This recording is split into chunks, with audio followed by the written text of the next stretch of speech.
wetu mnaomaliza shule, hili naomba liwakae kabisa.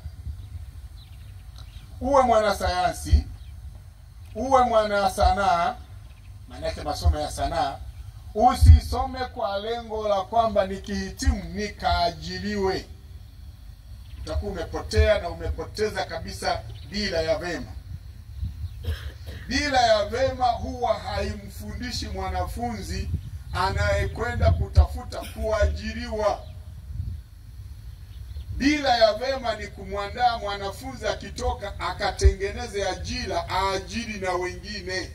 Anayetoka hapa mwenye kutengeneza ajira yake na ya wengine, mzalishaji wa ajira, ndio dira kabisa kwa kweli. Lakini ukitoka hapo ukasema nimalize niwe daktari, halafu sasa ndio nianze kutafuta, labda nikisema sasa hayahusu sana nyinyi, lakini lazima tuanze kuyaingiza sasa katika umri wenu mdogo. Usome ukisema kwamba mimi nikimaliza nataka nifanye hiki mimi mwenyewe. Kama ni udaktari wa mifugo, niwe daktari wa mifugo, mifugo yangu na ya wengine niwahudumie mimi mwenyewe bila kutegemea ajira. Nijiajiri. Hilo lisipotee katika vichwa vyenu, kwa sababu hiyo ndio imekuwa dira yetu tangu mwanzo. Lisipotee.